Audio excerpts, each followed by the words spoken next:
Hebreos capítulo 5, por favor, versículo 7 en adelante. Quiero hablarle de algo muy sencillo, pero hay conceptos, hay cosas que están guardadas en la Escritura para que nos haga bien. O sea, la Biblia tiene una información que nos hace bien. Gracias por su entusiasmo. ¿A cuánto le gustan los guisos? ¿Y a cuántos no le gustan? Yo sé que a Gastón no le gusta. Un día lo corrí por Bethesda con una cucharada de guiso de arroz. Parecía que veía al diablo, Gastón. No quiso comer una cucharada de guiso de arroz. Pero en el guiso hay de todo, ¿sí o no? Si comió milanesa al mediodía, ahí le panda la milanesa en el guiso. En el guiso entra todo, yo pasa por alto de todo. Sobre una salchicha, ahí vamos a la olla también. O sea, hay de todo menos fruta. Hasta a veces fruta, mire. Y hay verdurita, cebolla, ají morrón, algunos le ponen zanahoria, arveja, bueno, sea fideo, arroz, carnecita, pollo, no sé. Hay de todo. Bueno, en la Biblia decirle, en la Biblia hay de todo. Es un alimento que para el vegano le hace bien al vegano. Al carnívoro le hace bien al carnívoro. Al que come de todo, le hace bien al que come de todo. Falín estos días no lo conocíamos y hemos hecho comida. Y él pasó un hambre, Falín, porque, claro, nosotros le damos verdura nada más. Y él decía, la verdura es para las vacas. Claro, y pobre, salíamos de acá, todos comíamos así. Falín estaba que se comía la heladera, así en la mesa, ¿vio? Y decía, ¿tenés hambre? No, decía, no, con esto me arreglo. Y un día no pudo más y dijo, pastora, haceme una milanesa, algo. Ya era como las 2 de la mañana un día, ¿no? ¿Sabe? Es bueno tener hambre. Es bueno estar saludable. Los médicos dicen que el enfermo que come no está enfermo. ¿No es cierto? Así dicen los médicos, enfermo que come porque se está mejorando. Entonces, cuando uno puede comer o puede sentir el poder disfrutar de un alimento, así es lo mismo cuando uno va a las Escrituras, no para cumplir con un protocolo o como una orden médica, tomarlo cada 8 horas, en ayuna, antes de las comidas. No, la Biblia no es así, es un alimento. Y es muy simple esto, mire, dice así, lo leemos en nombre del Padre, del Hijo y del Espíritu Santo, Hebreos capítulo 5, versículo 7 en adelante, dice, ¿y Cristo? ¿De quién vamos a hablar? ¿Quién es su ejemplo? ¿Quién es el modelo a seguir? Si hay una estatura y yo tengo que llegar a la estatura, ¿sería la estatura de quién? Si yo tengo que tener fe, ¿la fe de quién? Y si yo me tengo que medir en ¿el servicio de quién? Y cuando hablo del amor, ¿de dónde me llevo para imitar ese amor? ¿De quién? De Cristo. O sea, Él es la medida, es el espejo. Decirle, no es tu hermano, decirle, no es tu hermano el modelo, no es su pastor, porque todos estamos en formación y en proceso. Y toda aquella persona que pone los ojos que no sea en Cristo ya se equivocó. Si alguien pone los ojos en aquella persona que está transicionando, ya se equivocó. Si alguien pone los ojos en aquella persona que todavía está en proceso de restauración, ya se equivocó. Si alguien pone los ojos y lo critica a fulano o a mengano porque está adelante, pero es el pastor o la pastora o el diácono o el líder o no sé quién, ya también se equivocó. Porque si usted no se quiere equivocar, sus ojos tienen que estar en Cristo. En el libro de Hebreos habla de Cristo. La Biblia habla de poner los ojos en Cristo. La Biblia dice mirada a Cristo. Y continuamente somos pastoreados para poner nuestra mirada en Cristo. Yo pongo en Cristo. Pablo dice, sed imitadores de mí, así como yo lo soy de Cristo. Entonces, ¿de qué vamos a hablar? Decirle al lado, ¿de quién vamos a hablar? ¿A quién hay que seguir? ¿A quién hay que imitar? ¿Quién es la puerta? ¿Quién es el camino? ¿Quién es la verdad? ¿Quién es la vida? ¿Quién es el autor de eterna salvación? Entonces decirle al de lado, sacate la presión conmigo. No me presiones, decirle, no me presiones. Vamos, no me presiones a mí. La presión está en Cristo. Porque es fácil compararnos con hermanos de acá y es fácil criticarnos entre nosotros. A este le falta, al otro le sobra, este no tiene esto, el otro no tiene aquello, a este le falta amor. Y bueno, siempre nos andamos cuestionando. Pero cuando miramos a Cristo, ya se acabó el cuestionamiento porque Cristo es el espejo. Entonces ahí donde yo me veo, que no tengo tanta fe como digo que tengo, que no soy tan justo como digo que soy, que no soy tan bueno como yo pretendo serlo, que no soy tampoco comparable con otro porque también estoy en formación. Pero cuando todos nos miramos en Cristo, usted verá, lo primero que verá en Cristo sus fallas. Lo primero que mirará usted en Cristo son sus limitaciones. Y cuando hablemos de fe, su fe será inmensamente pequeña delante de aquel. Y si usted cree tener una imagen pulcra, resplandeciente, hallaremos que no están blancos nuestros vestidos y hallaremos que no están tan resplandecientes nuestras ropas. Y que aun teniendo vestiduras resplandecientes necesitaremos de Jesucristo el Señor. Porque si no se transforma en religión y no en relación. Entonces yo cuando veo a Cristo lo primero que tengo que entender es que tengo que tener una relación con Él. No una religión, sino una relación con Él. Entonces dice, y Cristo en los días de su carne, ¿de qué vamos a hablar? Del tiempo que vivió con nosotros. Del tiempo que invirtió para salvarnos, de sus 33 años en la tierra, de las cosas que le pasaron a Él, de sus limitaciones. La pregunta es, ¿habrá tenido hambre Jesús? ¿Habrá pasado por hambre? Claro que sí. ¿Lo traicionaron sus amigos? Y claro que sí. ¿Habrá pasado por alguna necesidad, alguna circunstancia? Claro que sí. ¿Le dolió que sus íntimos o del grupo cercano lo señalaran y lo criticaran? Claro que sí. ¿Habrá sufrido cuando Pedro lo negó, cuando Judas lo abandonó, cuando todos se fueron, cuando lo dejaron solo frente a su mayor tribulación? ¿Le habrá dolido? Sí. Claro que sí. Pero en todo ese tiempo de su carne, dígale al de lado, no dudó. No hubo dudas en él, en quién era él, en su identidad. Y cuando el autor de Hebreo pone Cristo, no pone Jesús, pone Cristo, porque Cristo es el ungido. Ya estamos hablando del ungido. Ya estamos hablando del Mesías. Y el Mesías, y luego dicen los días de la carne de ese Mesías. ¿Qué hacía ese Mesías? Dice, ofrecía ruegos y súplicas con gran clamor y lágrimas al que le podía librar de la muerte. Su relación con el Padre, aún en su necesidad. Recién le pregunté en qué tiempo orábamos más y usted me respondió en el tiempo de crisis o de aflicción. Jesús intercedía y oraba hacia el Padre, para aquel que le podía liberar de la muerte, pero no porque tenía temor a la muerte, sino porque quería estar en el centro de la voluntad del Padre. Por esa razón va a Getsemaní a ver si el plan cambió o sigue en pie. Me voy para acá. Va al Getsemaní porque quiere estar en el centro del propósito. No le interesa su propósito en los días de su carne. No se envanece, no busca su reino, no busca que lo adore. En todo tiempo él habló ¿de quién? De su Padre. Dirigió la atención de la gente hacia su Padre. Le enseñó que la gente debe tener temor de su Padre. Le enseñó que sin santidad nadie verá a su Padre. Enseñó a orar, y cuando le enseñó a orar le dijo: Padre nuestro que estás en los cielos, santificado sea tu nombre.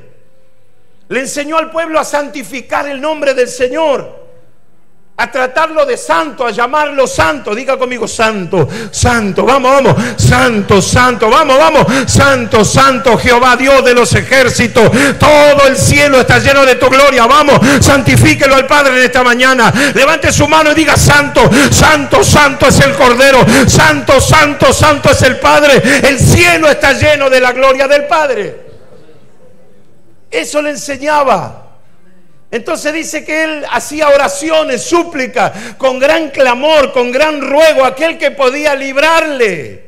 Pero él no vino para ser libre de la aflicción. Él estaba preguntando al Padre: Padre, ¿está todo bien? Padre, el plan sigue. Padre, el plan cambió, porque yo quiero agradarte.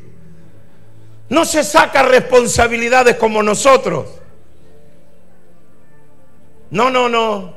Él asume la responsabilidad de hijo y asume la responsabilidad de Mesías. Por eso va al Padre, al que le puede librar, a preguntar si está todo bien, porque él quiere continuar. Padre, ¿está todo bien? Aquel que le podía librar de la muerte. Y dice que fue oído a causa de su temor reverente. Fue oído. Si él hubiese ido al cielo en oración a pedirle al Padre que lo liberara de la muerte, no iba a ser oído, porque el plan ya estaba trazado. Ya está, ya me fui, terminó el culto. Seguí predicando. Si él hubiese usado la oración para ir contra el propósito, no hubiese sido oído. Porque él no hizo pecado. Entonces, si iba al Padre y le pedía al Padre que lo liberara de la muerte porque él ya no quería cumplir el propósito, eso era pecado delante del Padre y no hubiese sido oído, porque Dios no escucha al pecador. Entonces no crea usted que Dios le va a escuchar a usted aún estando en rebeldía, bajo pecado, bajo maldición o bajo no sé qué juicio. No piense ni por un instante que Dios le va a escuchar a usted, menos me va a escuchar a mí si yo estoy en contra del propósito. Si no escuchó a su hijo por su... Dice que escucha a su hijo por su temor reverente. Lo escuchó porque su hijo quería cumplir con el propósito. Por eso, si no tiene revelación, no haga nada. Si se quiere sacar la responsabilidad de encima, quítesela. Si quiere abandonar su posición, abandónela si no tiene revelación. Si es carga, si es dolor, si es lucha, si lo señala, si lo cuestiona, si se burla y ya está harto de eso, déjelo. Suéltelo, déjelo. No tiene por qué hacerlo si no tiene revelación. Pero escuche, Cristo fue al Padre con temor reverente y le pidió a su Padre, aquel que le podía liberar de la muerte, pero no le pidió que lo libere de la muerte, le preguntó si estaba todo bien. Hay que tener ganas de ser siervo de Dios así, ¿no? Hace unos días le hablé de Jeremías. Jeremías no fue exitoso en su ministerio. Jeremías padeció crítica. Lo abofeteaban los demás profetas. Era mal visto en el reino. Si no estaba en la cárcel, estaba en una cisterna. Si no estaba en la cisterna, estaba con un cepo. Si no estaba en un cepo, estaba llorando. Todo el tiempo fue aflicción para Jeremías.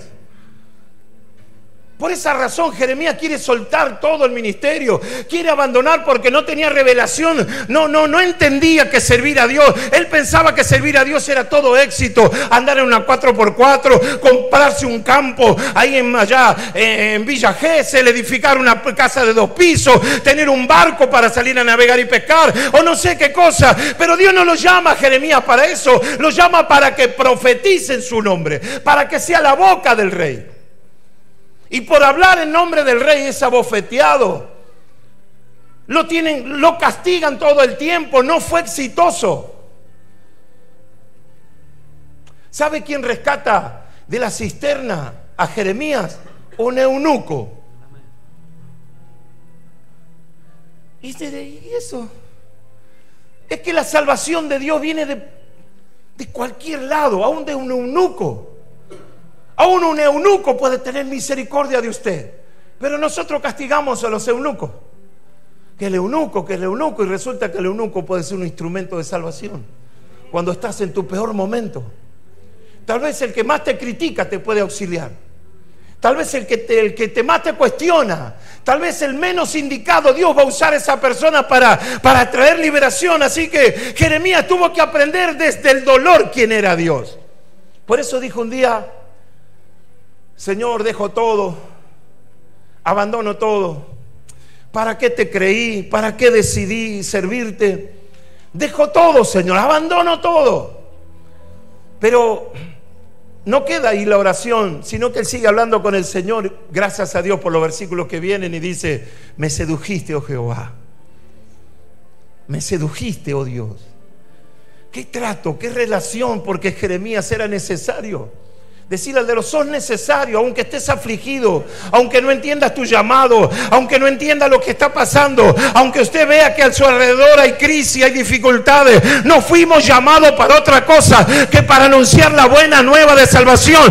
Dios te quiere en su propósito, Dios te quiere predicando, Dios te quiere sirviendo, Dios te quiere expandiendo el reino, aunque por eso sea mal visto, aunque por eso sea criticado, aunque por eso sea señalado. Dios te quiere en el campo de guerra, Dios te quiere con la espada en la mano, Dios te quiere con el escudo, Dios te quiere batallando tu batalla, porque Dios está, Dios está, Dios está. Tal vez no esté tu esposa, tu esposo o tus hijos, tus padres, pero en el campo de batalla Dios está con el guerrero, Dios está con el que ama, Dios está. Y si Él te llamó, te respalda, y si Él te llamó, te prospera, y si Él te llamó, te bendice.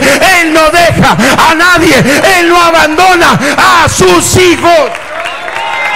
Vamos, denle gloria a Dios. No abandona, Él no abandona, Él no abandona. Jeremías dice, me sedujiste, porque fue seducido con su amor. Mire, mucha gente, aunque quiera hacernos bien, nos lastima.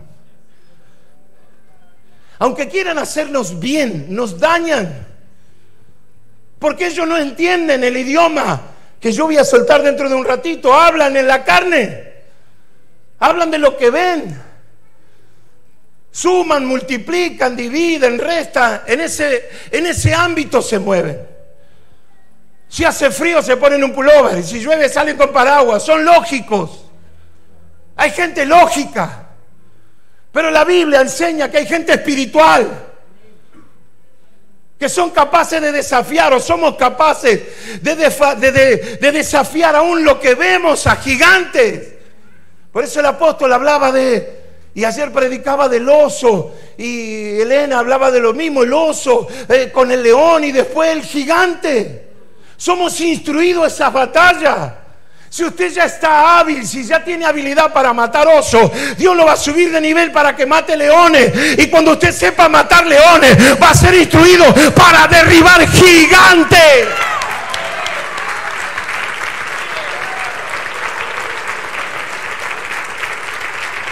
Y a su nombre. Mire, Dios no se equivoca cuando llama a alguien. Usted se puede ver y puede decir, pero yo soy un inútil. ¿Yo? ¿A mí? Sí, a usted. Señor, ¿a mí? Sí, a vos. ¿Y qué hago? Sígueme. No se equivoca cuando llama. No se equivoca. Por eso usted siempre me escuchó y ayer le hablaba a los apóstoles. El problema no es con los llamados. ¿Con quién es el problema? ¿Con quién son? ¿Quiénes son los que generan los problemas? Los metidos. Los llamados son un motivo de bendición. El llamado, aunque esté afligido, tiene el llamado. El llamado que aunque haya leones, osos o gigantes, él sabe lo que tiene que hacer con el oso, con el león y con el gigante. El llamado sabe lo que tiene que hacer porque dice, Dios está conmigo. Pero el metido no sabe qué hacer, abandona su puesto, abandona a sus hermanos, abandona a su Señor, abandona la fe, abandona la iglesia. Es usado por el diablo. Dice una cosa pero hace otra. Pero usted lo ve a Cristo acá, frente al mayor desafío de su vida, al mayor dolor de su vida. Él está clamando al Padre porque quiere ser obediente al Padre. Sabe que viene la peor situación, sabe que viene el peor dolor, sabe que los demonios se van a juntar, sabe que los impíos se van a juntar, sabe que los soldados se van a juntar. Él sabe que se van a levantar, dice el Salmo, se levantaron perros, vinieron como toros, se levantaron contra mí. Usted está viendo el modelo. Si usted quiere parecerse a alguien, parezcase a ese alguien. Pero si quiere parecerse a Cristo, acá tiene el modelo. Él clama a aquel que le podía librar de la muerte y fue oído. ¿Sabe por qué muchas veces no somos oídos en el cielo? Porque desafiamos a Dios. No tenemos revelación de quién es Dios. Nos peleamos con Dios. Queremos salir en la foto, pero no queremos militar en la foto. Queremos salir en las páginas de los exitosos, pero no queremos militar en las batallas de Dios. Por eso hay héroes de la fe. Por eso existen en la historia de David los valientes de David. Son gente que no querían salir en la foto, pero estaban en toda la batalla que David libraba. Y no había ejército a que le tengan temor. Ellos decían, si David se levanta, yo me levanto y voy con él. Y salieron, y la Biblia tiene una página dedicada a los valientes de David. Y en el libro de Hebreo hay una página dedicada a los valientes de la fe. Cada uno puede hacer o tomar decisiones como les parezca, pero dice que Cristo fue oído por su temor reverente. Yo creo que no hubiese sido oído si él le pedía a Dios otra cosa. Señor, ya está, liberame, manda otro, manda a tu ángel. Señor, destruí el mundo, no quiero pasar por este tormento, no quiero contradecirte. Pero dice que fue oído. Y qué maravilloso ser oído. A veces ni tu esposa te oye a vos, ¿no? ¿Para qué arrancamos por ahí si veníamos tan bien, Eduardo? Hablan. El esposo no escucha a la esposa no escucha al esposo, los hijos no escuchan a los padres no escuchan a los hijos.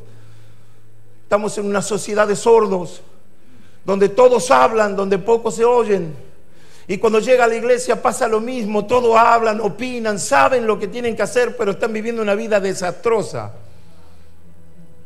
porque perdieron la capacidad de oír, de ver todo aquello que ya Dios preparó desde antes de la fundación del mundo. Entonces fue oído, dígale de lado, fue oído, Jesús fue oído. Gracias por su entusiasmo, vamos para lo de acá. Ayúdame, Falín, diga conmigo, Jesús fue oído. Vamos por lo del medio. Jesús fue oído. Gloria a Dios, que Padre oye. Jesús fue oído. Entonces, para lo de allá, para lo de acá y para lo de acá, entonces yo le digo, haga algo para que el Señor lo escuche. Hace algo. Deja de pedirle la chapa, el colchón, el parche para la moto. Deja de pedir lo que ya es señal. La Biblia dice que hay cosas que vienen porque Dios es bueno. No le pida lo obvio. No le pida que lo bendiga, porque ya Dios te bendijo. Pedile lo otro. Y para eso necesito revelación. Señor, dame una camisa. Sí, ya Él sabe que necesita la camisa. Ya te la va a dar. Además, en el cumpleaños me dieron como 20 camisas. La pregunta es, ¿usted cree que Dios no sabe lo que usted necesita? Levante la mano los que creen que Dios no sabe lo que usted necesita. Ahora, levante la mano los que sí saben que Dios sabe lo que yo necesito. ¿Se da cuenta? Entonces, si usted sabe que Dios sabe lo que usted necesita, ¿por qué le pide a Dios lo que usted ya sabe que Dios sabe lo que usted necesita? ¿Por qué hacemos eso? Por falta de revelación.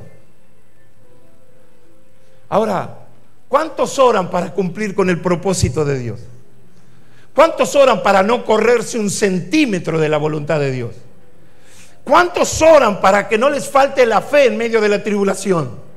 ¿Cuántos oran para seguir caminando la otra milla, poner la otra mejilla, para amar al que es difícil de amar?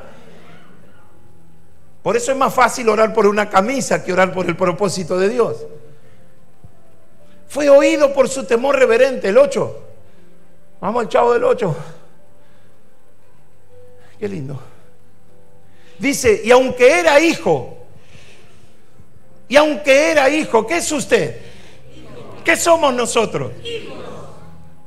Hay una diferencia con quien no es hijo, ¿sí o no? ¿Sabe? Una vez leí una historia de un señor que iba por la playa y un nenito le decía, papá, papá, y él no se dio vuelta. Y el nenito lo seguía, papá, papá, papá. Y un hombre dice, escuche, ahí viene su hijo y lo está llamando. ¿Cómo que usted no le presta atención? Es que el que grita no es mi hijo. Chao, me fui otra vez. Y yo cuando caminaba a Nicolás o Matías o Julieta y decía papá, yo sabía que era Julieta. O yo sabía que era Matías o Nicolás o Belén. Y no terminaba de decir papá, que yo ya estaba terminándome de dar la vuelta. Pero si me llamaba otro niño, otro bebé, otra criatura, yo no me daba vuelta porque no era la voz de mi hijo. Y aunque era hijo, su voz era oída en el cielo. Los ángeles decían, está clamando el Hijo. Los querubines, serafines, los seres vivientes decían, está clamando el Hijo, está orando el Hijo. Y el Padre sabía que el que clamaba era su Hijo. Pero Dios, aunque era hijo, dice Cristo, el Cristo no era hijo, dice que tuvo que enseñarle obediencia. Si veníamos bien con el mensaje, pastor, ahora se metió con la obediencia. Si el Padre le exige obediencia a su Hijo, al Cristo y al Mesías, ¿qué piensa de usted y qué piensa que me va a pedir a mí?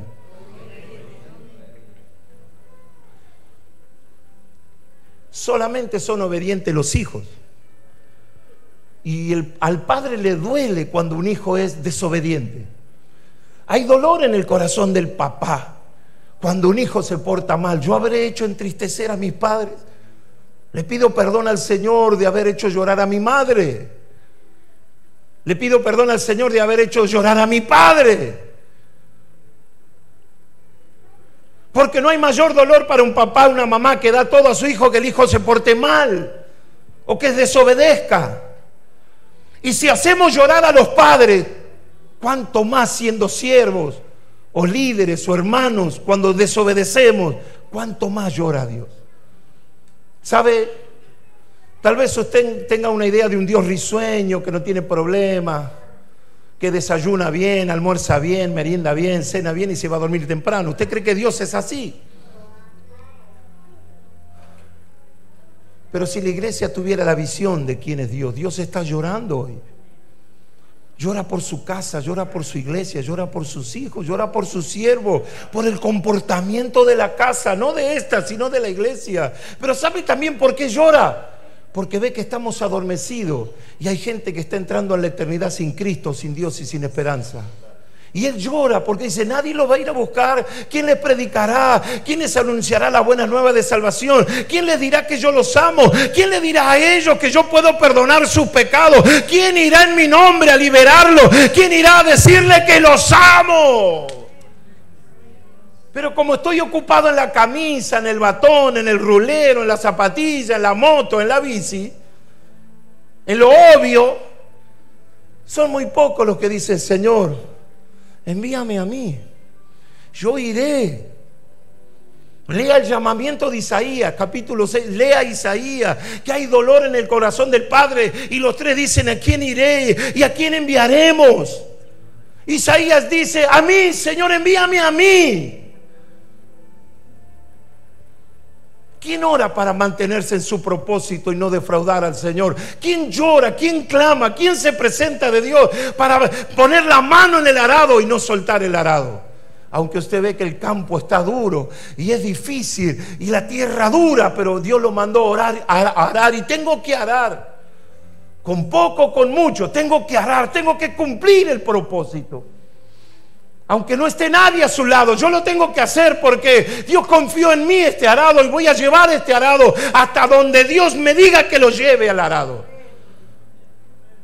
Y se van a acercar gente que van a decir, no, pero no es tiempo de arar, hace mucho calor, hace mucho frío, vendrán a hablarle, vendrán a mostrarle otros campos. Pero el Cristo dice que clamó a su Padre porque quería cumplir con su propósito. Y aunque era hijo, tuvo que aprender a obedecer. ¿Cuánto nos cuesta obedecer los hijos? ¿Cuánto cuesta obedecer los hijos a los padres? ¿Cuánto cuesta obedecer en el trabajo? Y a veces usted obedece al patrón que lo maltrata porque le pagan. Y porque le pagan, su dignidad está por el piso y soporta que lo humillen por 4 pesos. Por 4 pesos usted permite que ese le falte el respeto. Pero cuando viene a la casa, cuando viene a servirle, nos rebelamos. Todo lo que deberíamos hacer para ser más dignos como persona. No, en la casa pedimos condiciones, nos rebelamos, señalamos, cuestionamos, nos enojamos como si esto fuera para cualquiera. Mire, el servicio no es para cualquiera, sino para aquellos que Dios confía. Dios tiene que confiar en una persona y luego le va a entregar lo que esa persona va a tener que llevar como para ministrar. Así que aprendemos, necesitamos aprender. La obediencia se aprende. Decirle al de lado, la obediencia se aprende. Vamos, 4 o 5 al de atrás, decirle, la obediencia se aprende. Se aprende cuando Dios te desafía y te hace pasar por estos caminos. Y ahí es donde aprendemos obediencia. O lo tomo, lo dejo, lo acepto, lo rechazo. El que viene, hijo, por favor. Dice, y habiendo sido perfeccionado. ¿Cómo cree que fue perfeccionado el hijo?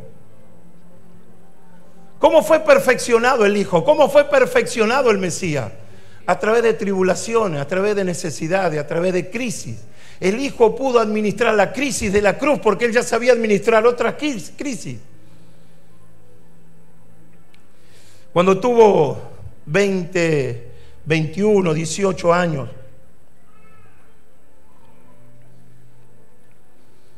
¿usted no cree que se habrá enamorado de alguna jovencita en aquel tiempo?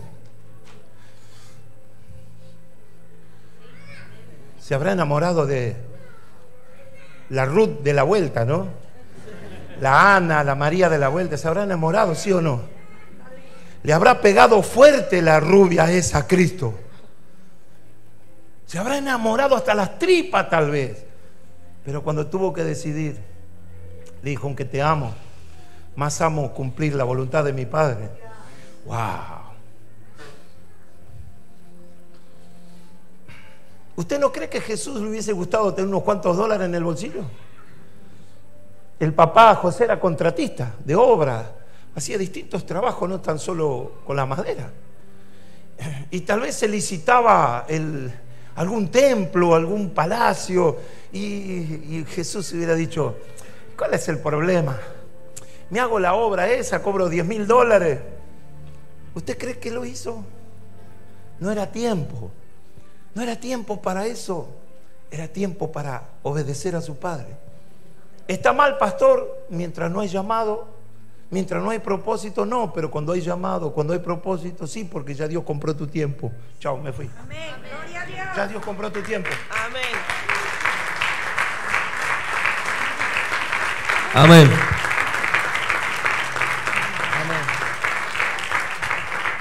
Ya Dios compró tu tiempo. Ya tu tiempo le pertenece al Padre. Y de ahora en más todo lo que soy, todo lo que tengo y mi tiempo y mi vida es para Él. Y es de Él porque soy de Él. Fui llamado para Él. Mi vida es de Él, mi tiempo es de Él, mi fuerza es de Él.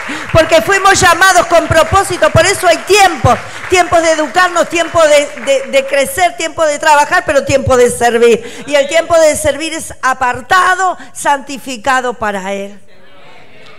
Fue probado en todas estas cosas, en la carne. Por eso hablan de los días de la carne. Se enamoró, puede ser, sí, pero sometió todo eso a la voluntad del Padre. Habrá querido ir a hacer algún viaje, no sé, y justo era el tiempo de ir a salvar gente o hacer, y tuvo que someter todo eso a la voluntad del Padre. Y haciendo esas pequeñas cosas aprendió obediencia. Aprendió a quién debe obedecerle. A su papá. Mire, cuando usted obedece a Dios, se lleva bien con su pastor.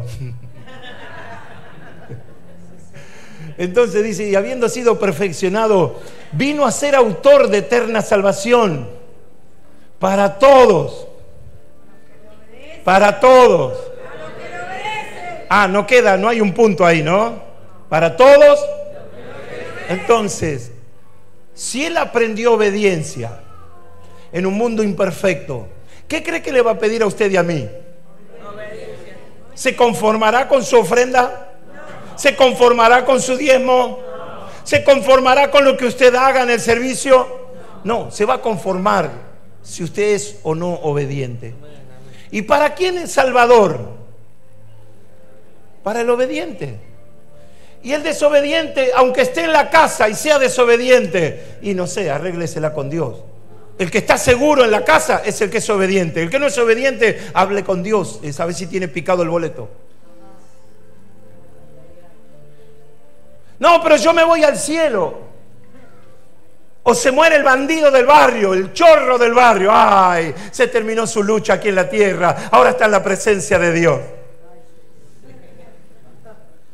Y se murió el adúltero, en el acto de adulterio se murió. Ay, ahora su alma descansa en el reino para siempre.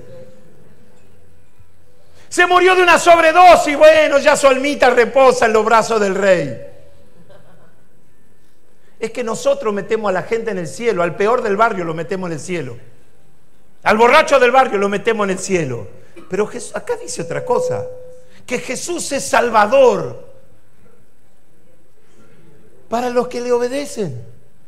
Y el que no le obedece, el que sabe lo que tiene que hacer y no lo hace, el que tiene que estar sujeto y no está sujeto, el que tiene que estar sirviendo y no sirve, el que tiene que estar ocupando un lugar de liderazgo y no lo ocupa y lo mal usa el don. Me deja decirle algo, es igual que la prostituta, es igual que el ladrón, es igual que el impío. Porque no peca en otras cosas, pero peca en desobediencia. Y yo fui comprado. ¿No dice la Biblia que fui comprado? ¿No dice la Biblia que soy esclavo? Y todo esclavo que no obedece a su amo, ¿para qué lo quiere un amo? ¿Para qué quiere un amo un esclavo que no lo obedece? Y el amo tenía libertad para matar a ese esclavo si no obedecía. ¿Cuánto se acuerda de Kunta Kinte? ¿Se acuerda de Kunta Kinte? ¿Qué pasó con Kunta Kinte? Qué de azote que se llevó ese negro, ¿no? Qué de golpe, qué de trompada. ¿Hasta qué? Le cortaron un pie, después le cortaron los dos pies y andaba el negro así. Y aún buscaba la libertad el negro y andaba así, ¿no? ¿Cuántos cristianos andarán así? Como el pingüino de Batman, ¿vio? Porque no aprendieron obediencia. Sigue, por favor, versículo 10. Y fue declarado. ¡Wow! Mire, una cosa es que usted se llame. Otra cosa es que sus pares lo llamen, no sé qué cosa. La asociación de pastores de Buenos Aires lo llame. La unión de la asamblea te llame, te honre, te diga, qué sé yo. Pero acá dice, y fue declarado por Dios. Qué honra cuando Dios dice, este es mi hijo amado, en quien yo tengo complacencia. Qué tremendo que Dios te declare su hijo, su siervo. No necesitas ninguna otra cosa porque aunque no te respalde nadie, pero si te respalda Dios por obediencia, por testimonio, por llamamiento. Oiga, dice que Dios lo declara sumo sacerdote según el orden de Melquisedec. Él es el que te pone ministerio, es el que te levanta, el que te unge. Me encanta ese texto que dice que Él saca del muladar al pobre y lo hace sentar con reyes y sacerdotes y príncipes. Ese es el Dios especialista en sacar de abajo al hombre y ponerlo arriba. Él es el que enaltece, Él es el quien te honra, Él es el quien declara, este es mi hijo, esta es mi hija, este es mi siervo. Que Dios declare palabra, que Dios suelte una palabra sobre usted. Esto es poderoso. Y lo que dice la Escritura, que Él te declara sacerdote suyo, siervo suyo. Qué tremendo. No me quiero parar, sigo. 11. Bueno, escuche. Por lo que viene diciendo el autor de Hebreos, dice, acerca de esto tenemos mucho que decir. ¿Y qué dice? Y difícil de explicar. ¿Qué es lo que es difícil de explicar? La gracia es difícil de explicarla. La gracia, el llamamiento, Dios. Todo eso es difícil de explicar. Porque Dios hace cosas que nos vuelven locos. Porque cada vez que lo metemos en un frasco a Dios y lo creemos conocer, Él se sale del frasco. Cuando pretendemos saber todo lo de Dios, lo relacionado a Dios, Dios hace algo y la verdad no sé nada de Dios. Cuando llegamos a Israel y lo escuchamos hablar al guía, yo le decía a mi esposa, la verdad, tengo que volver al seminario porque no sé nada de Dios. Porque todo era presunción, no era revelación. Ahora mire lo difícil que es, dice el autor de Hebreos, llamado al ministerio. Y para el llamado, para el que tiene revelación, le es difícil hablar de estas cosas. Imagínense para los que no tienen revelación. Hay cosas que son difíciles de explicar porque pertenecen a la intimidad de Dios, al secreto de Dios. Y su secreto Dios no lo anda divulgándole a cualquiera. Dios no le revela ese secreto a cualquiera, sino a los que están en intimidad, pero no por un ratito, a los que ya aman la intimidad de Dios, Dios le va revelando y le va mostrando y le va revelando cosas, secretos. Por eso su pastor le dice que yo no tengo compromiso con la gente. Mi compromiso es con Dios. Porque el que me llamó al ministerio es el Señor. Y mientras yo cuide mi relación con Él, estoy cuidando la relación con la casa. Hasta donde yo entiendo, hago. Hasta donde yo sé, hago.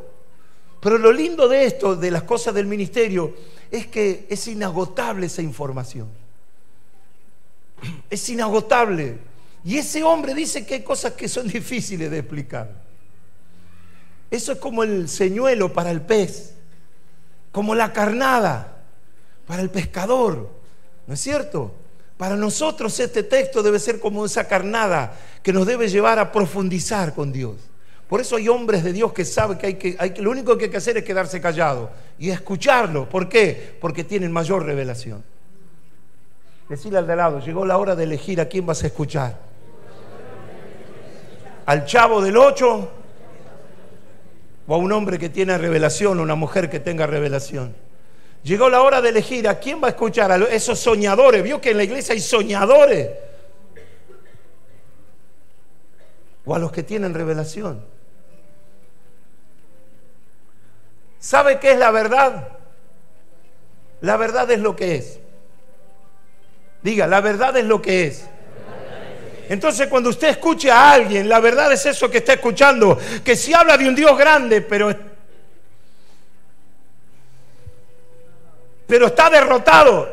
La verdad es que está derrotado. Más allá de que Dios sea grande, no tiene revelación del Dios grande. Habla del Dios grande, pero está demostrando que no conoce a ese Dios grande.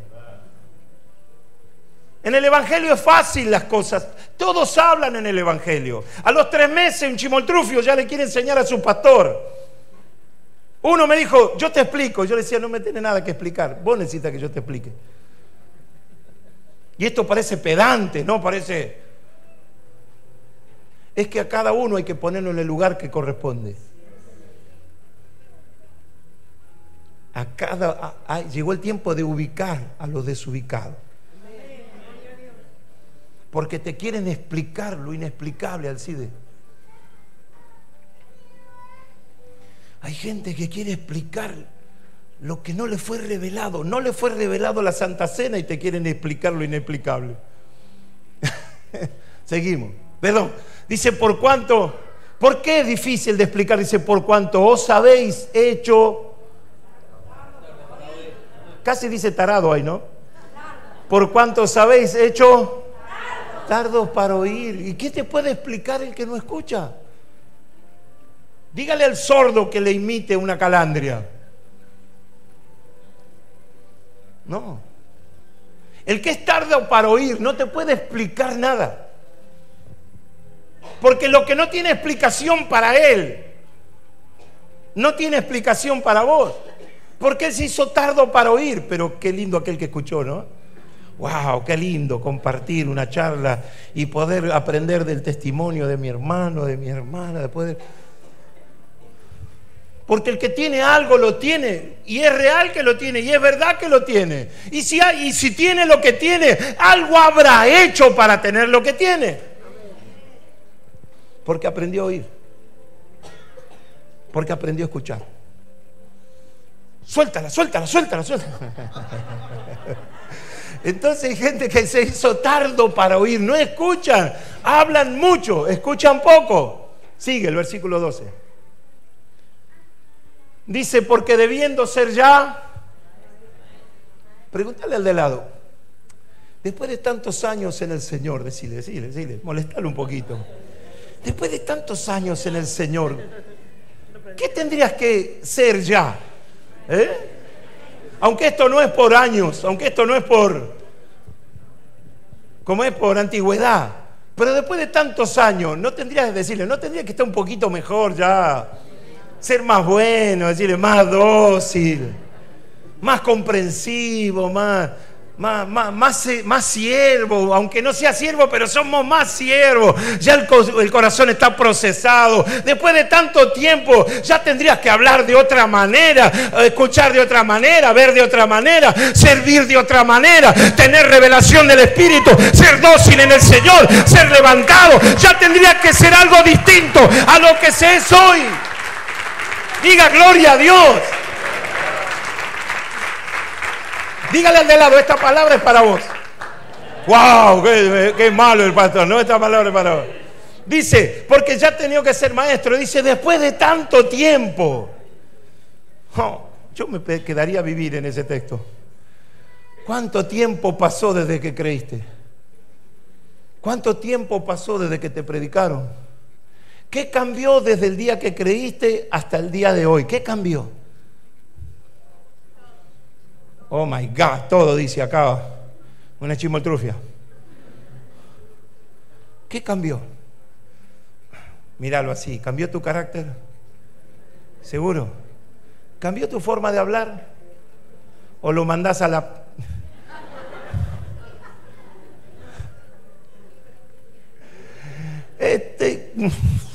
Y se te juntan las palabras acá en la boca, ¿no?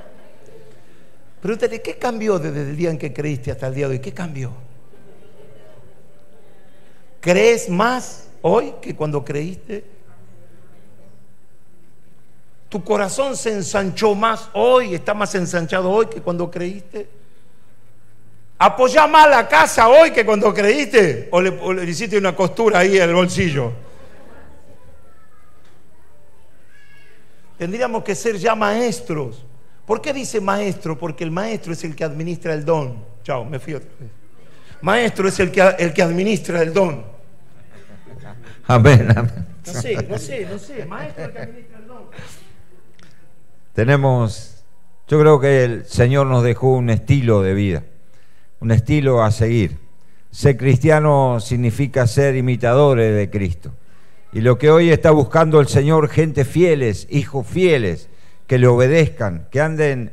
La palabra de Dios que dice, busca el reino de su justicia y todo será añadido. Y andamos buscando añadidura, pero sin buscar el reino de Dios. Y ser maestro, bueno, yo creo que Dios nos manda a todos a ser maestro. Ser maestro es enseñar la palabra, predicar la palabra, predicar con nuestro testimonio. A veces podemos hablar muy lindo, palabras muy lindas, pero nuestros hechos dejan mucho que desear. Y hoy lo que está buscando, hijos fieles, que anden en obediencia, que marquemos la diferencia en el ámbito donde nos movamos, en nuestros vecinos, nuestros familiares. Mire, hoy yo creo que los ojos del mundo están puestos sobre los hijos de Dios. Están mirando a ver cómo nos conducimos, cómo nos movemos, qué es lo que hacemos, qué es lo que decimos. Yo creo que con eso estamos enseñando, con nuestro testimonio. Es la mejor predicación que puede tener un hijo de Dios. Amén. Y a su nombre. Y a su nombre. Cuando dice maestro, es porque le fue revelado lo que tiene que hacer y decir y el cómo decirlo. Es gerente de su don, es administrador de su don. El maestro sabe por revelación, más que por información, por revelación, sabe todo lo relacionado al reino. Ayer mi esposa le contaba a los apóstoles de Nicolás cuando era chiquito y no podía respirar. Y venía así, Nico, no puedo respirar.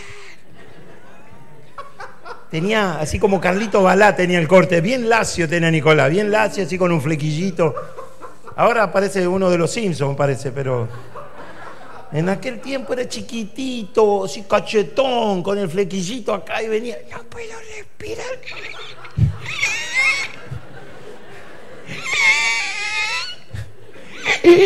Así hacía. Y que al hospital, que traerlo, que llevarlo. Y ayer decía, al culto vino así, lo dejó en el sillón, luego lo vistió, preparó la palabra, la pastora, fue a la iglesia y él decía, no puedo caminar. Ni vos le salía, no puedo.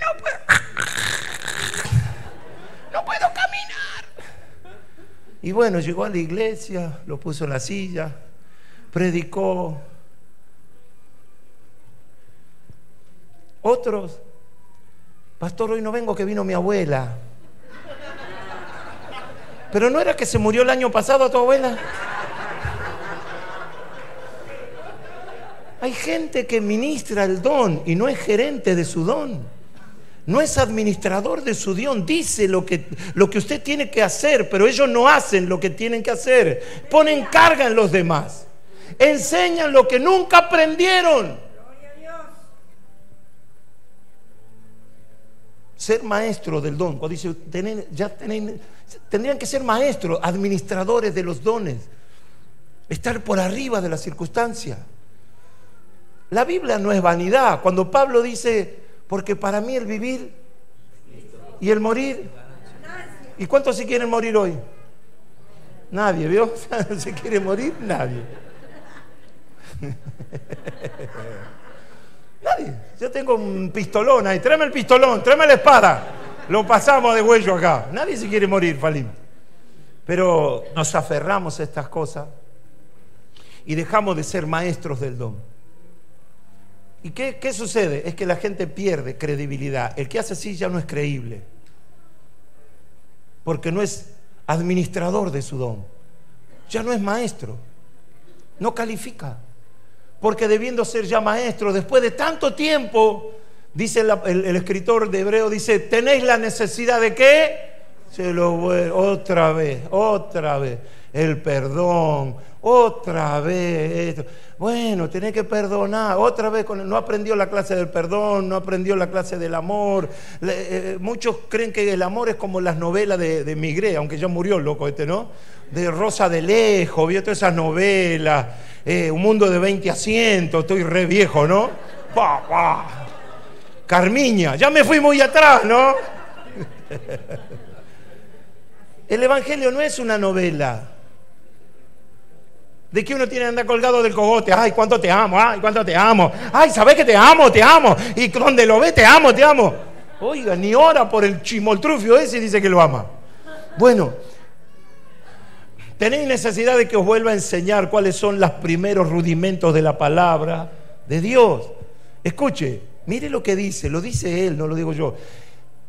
Y habéis llegado a ser tales. ¿Qué es ser tales? ¿Qué es ser tales? ¿Sabe qué es ser tales? Desconectados, carnales, cualquier cosa. Un desastre, diría Picuar. Llegaron a desordenarse de tal manera que tenéis necesidad de leche y no de alimento sólido. Quiere decir que después de tanto tiempo esa persona no se ocupó ni se preocupó de subir de nivel. Sigue estando en el mismo nivel que cuando creyó. Sigue hablando lo que hablaba al principio cuando creyó. No creció en absoluto, no desarrolló su vocabulario en Cristo. No tiene conocimiento de teología, pero ese conocimiento necesario, no para ser algo o alguien. Ese conocimiento, no tiene ese conocimiento, es igual de carnal que cuando creyó. Por eso lo califica de tales, llegaron a ser tales. Significa que estás en el mismo nivel que cuando creíste. Y pasaron 10 años y estás en el mismo nivel que cuando creíste. Y tenés necesidad de que se te vuelva a explicar quién es Cristo. Después de 10 años tenés necesidad de que te vuelva a decir quién es Cristo. Y después de 10 años tenés necesidad de que te diga el predicador que si no lavamos nuestra vestidura no podemos entrar al cielo. Que sin santidad nadie verá al Señor. Pasaron 10 años y otra vez tenemos que seguir hablando lo mismo al CIDE. En vez de tener otro mensaje que corresponde a la subida de nivel, seguimos hablando en el mismo idioma que cuando creíste. Por eso dice, tiene necesidad de leche, de cosas simples, de cosas suaves. Ay, pero esto no me gusta.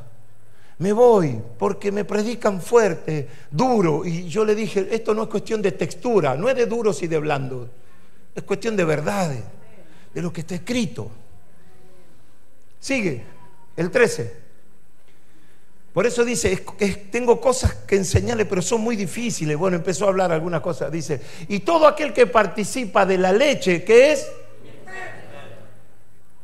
El que no creció y maduró, el que sigue siendo igual que cuando creyó, dice es inexperto. ¿Y qué necesita el inexperto? Leche. No lo lleve a ser responsable porque el tipo dice, no, yo quiero leche. No, pero ya tenés que ser pastor. No, pero yo necesito leche, leche nido. Yo fui alimentado con leche nido. Claro. Y cuando se terminaba la leche me hacía unos zancos, le pasaba unos hilitos y caminaba con la lata así. Decirle, tenés cara de haber sido alimentado con leche nido. Pero hay un tiempo para la leche nido, ¿sí o no? Hay un tiempo. Hay un tiempo. Pero después ya viene... Y después fui criado a mate cocido y pan con chicharrón. Claro, dejé la leche, mate cocido con chicharrón. Y después, empanada y locro. Iba a decir vino, pero iba a quedar mal. Fueron distintas alimentaciones. En la Escritura es lo mismo. Hay tiempo para evangelizar. Luego hay tiempo para afirmar el Evangelio. Y después hay tiempo para desarrollar la fe. Y luego hay tiempo para ir a un instituto bíblico y aprender más y más y más y más. Todo lo relacionado a la presencia de Dios, no teología, a la presencia de Dios. ¿Cómo debo hacer para que la gloria de Dios esté sobre mí y no se vaya? Todo aquel que participa de la leche es inexperto. Y le dice, ¿por qué? Después de muchos años sigue siendo... Después de 10 años en la iglesia sigue siendo...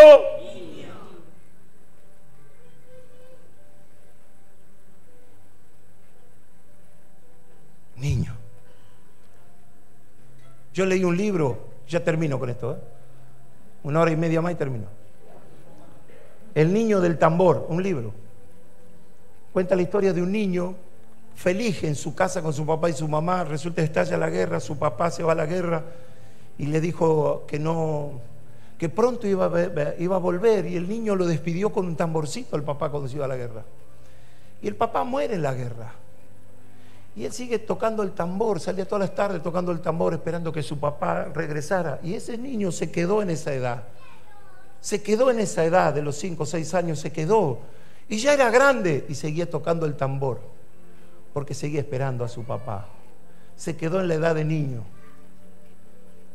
Pastor, es que tengo miedo a las pruebas. Mire, aunque sea niño va a pasar por pruebas. Ay, es que tengo miedo a las dificultades. Aunque sea niño va a pasar por dificultades. Es que las tribulaciones, aunque te niegues, la tribulación va a venir. Y una cosa es que la tribulación te agarre niño y otra cosa es que la tribulación te agarre hombre. 14. Pero el alimento sólido es para los que han alcanzado. Y aquí pone a los dos pueblos. En una misma iglesia están los dos pueblos. Los que después de 10, 12 años siguen siendo... Y después están aquellos que los 3, 4, 5 años ya son maduros. En 3, 4 años ya hay gente que madura. Madura el servicio, madura la revelación, madura el compromiso, madura todo, madura. Y el otro después de 10 años sigue estando en la escala de niño. Exigiendo y exigiendo y exigiendo y exigiendo y exigiendo y exigiendo. El otro que es maduro, en poco tiempo madura, porque tuvo un encuentro personal, sí, concretamente con el Rey, con Cristo. Han alcanzado madurez. Escuche, y acá termino. ¿Por qué se es maduro? Para los que por el uso tienen los sentidos ejercitados en el discernimiento del bien y del mal. ¿Quiénes son niños? Los que no disciernen. ¿Quiénes son niños? Los que no tienen los sentidos ejercitados. Los sentidos ejercitados del oír, el sentido del ver, el sentido del hablar.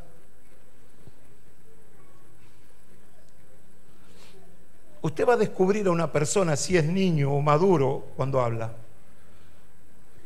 Cuando habla.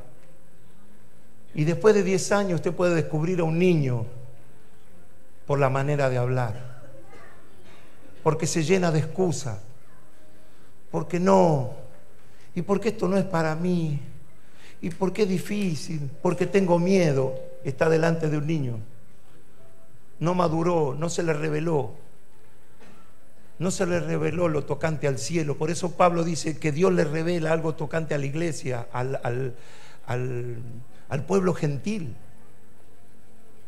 Pablo recibe llamamiento camino a Damasco, pero luego recibe determinación y revelación de qué es lo que tiene que hacer cuando Dios le revela que su comisión es al pueblo gentil.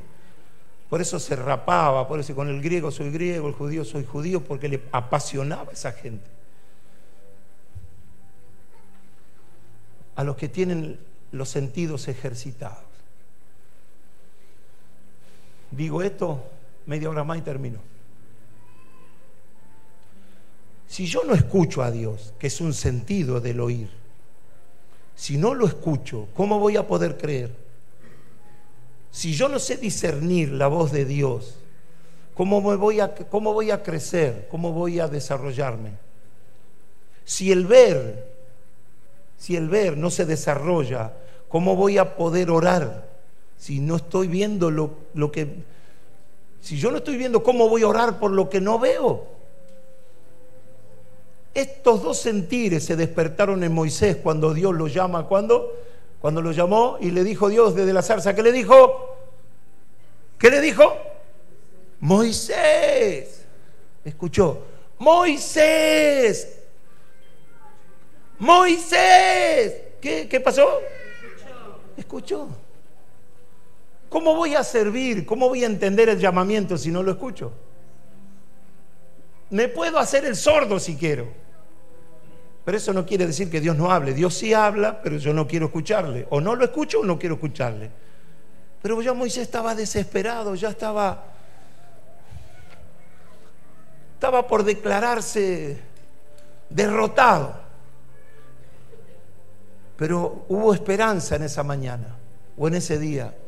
Moisés, Moisés, mire que Dios hoy vuelva a reafirmar el pacto con usted. Juan, Eduardo, Rafael, Elena, Carmen, María, Roberto, Manuel, Jorge, Alcides, Héctor, Graciela, Fernando, que Dios vuelva a llamar, Damián, Gabriel. Y dice que Moisés dejó lo que hacía. ¿Qué hizo Moisés? Dejó lo que hacía. ¿Qué actitud tuvieron aquellos que fueron llamados por Jesús? Dice que dejaron todo y le seguían.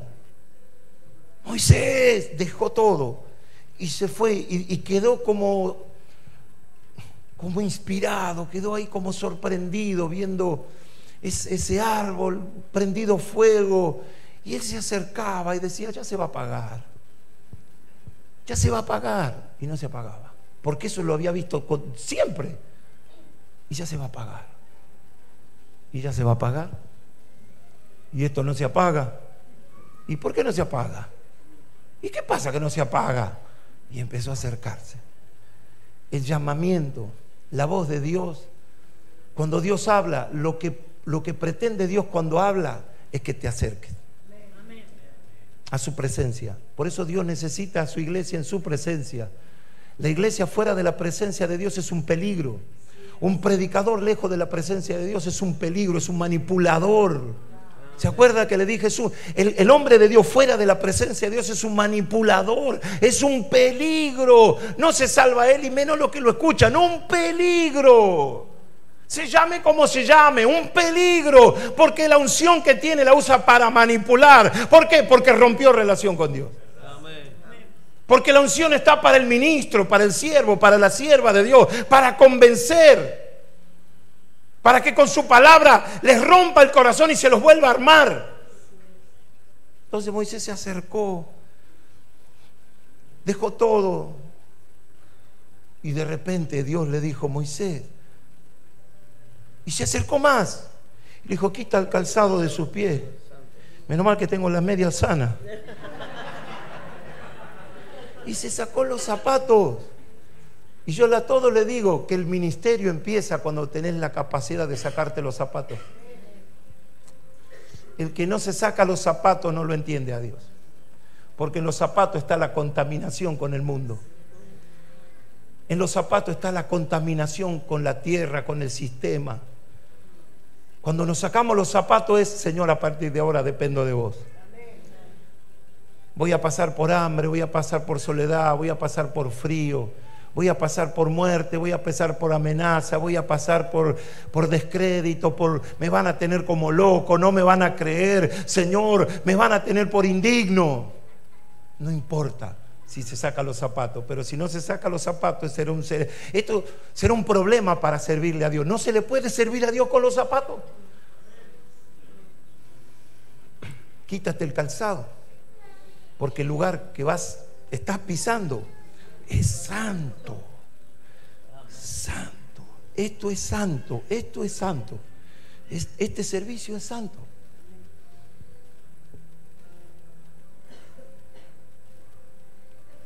Las cosas de Dios no son cualquier cosa, es santo. Por eso en la puerta del cielo, esto es Primera de Picuar, capítulo 1, versículo 1. En la puerta del cielo hay una frase que dice: sin santidad nadie verá a Dios. Y todo aquel que vaya por esa puerta va a ver el cartel y decir: tenía razón mi pastor. No se puede entrar sí se puede entrar a la muerte de cualquier manera, pero al cielo no se puede entrar de cualquier manera. Por eso dice, algunos son niños, tan apegados a las cosas de este mundo, de este tiempo, son niños. ¿Y los maduros? ¿Dónde están los maduros? ¿Dónde están los que deben ya ser maestros? ¿Dónde están aquellos que saben administrar el don más allá de su crisis? Ay, tengo crisis.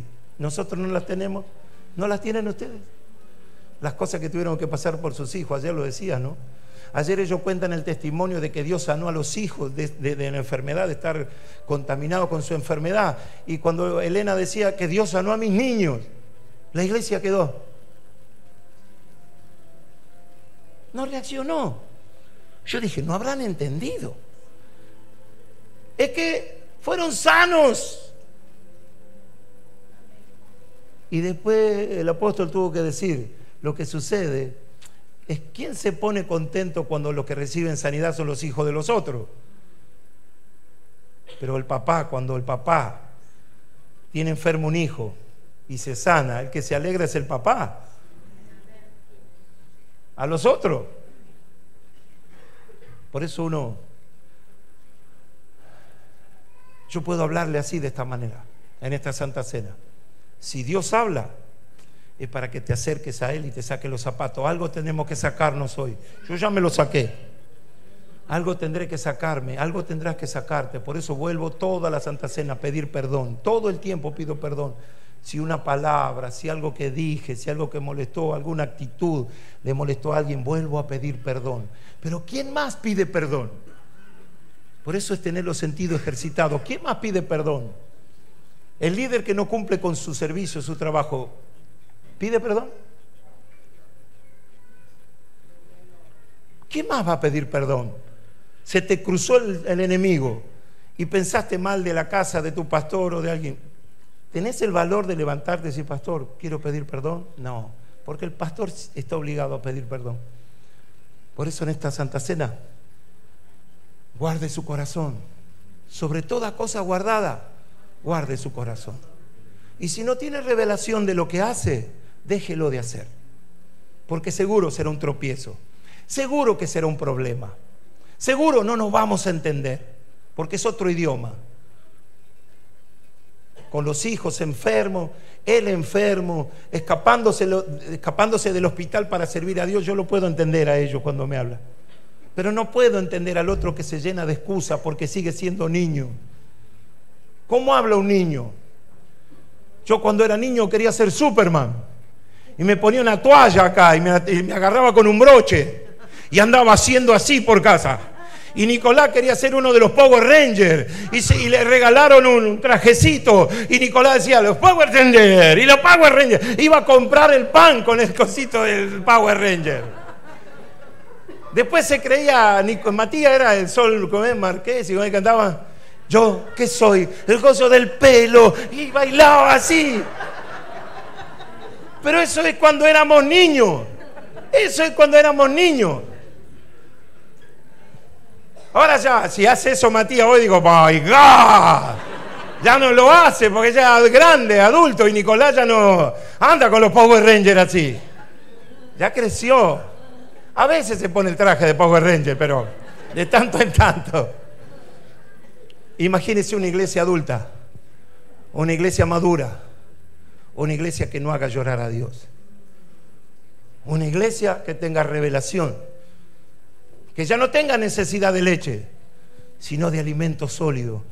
Que todo el tiempo usted me exija a mí, pastor, quiero palabra, deme palabra. Eso déjelo para la salita verde, para los parvulitos, déjelo eso para los niños. Yo quiero alimento, quiero que me enseñe.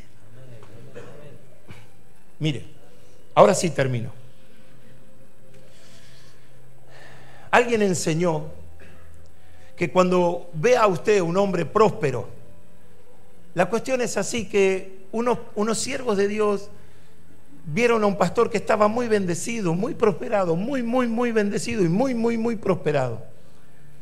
Y uno se acercó y le dijo, ¿cómo es que hizo para tener todo eso? Porque se dejaron llevar por lo que veían. Y el hombre lo entendió bien lo que le preguntaba y le respondió de esta manera: no es cómo yo hice para tener lo que tengo. La pregunta debería ser: ¿cómo hice yo para cruzar desiertos sin perder la fe? ¿Cómo hice yo para servir al Señor aún con problemas y dificultades? Lo que tienen que preguntar es: ¿cómo hice yo para no abandonar la lucha en medio de la pelea? ¿Cómo no me bajé del barco? ¿O cómo no tiré todo por la borda en el tiempo de aflicción? Es que la gente se confunde, juzga lo que ve y no lo que uno pasó, o el proceso para llegar hasta el punto. La gente que es facilista y quiere tener, y se compara con otro y quiere tener. Pero lo que la gente no quiere saber es cómo hizo ese hombre de Dios para cruzar desiertos sin perder la fe. Cómo hizo ese hombre de Dios para que en la crisis la familia no se le desparrame. Cómo hizo ese hombre de Dios para unir, para juntar.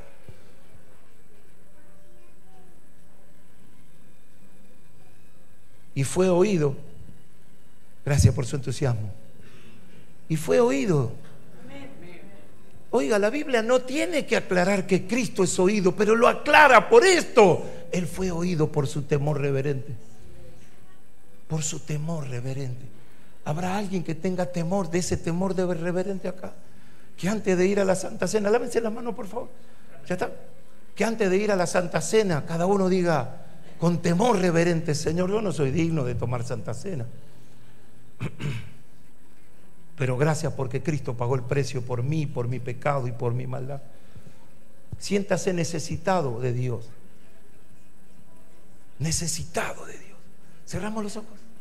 ¿Podemos cantar un coro hasta que me ponga los zapatos? Digno, cántame. O sublime gracia, dale, dale. Ahí, a capela nomás, a capela. Sublime gracia del Señor, que a mí, pecador, salvó. Fui ciego, mas hoy veo.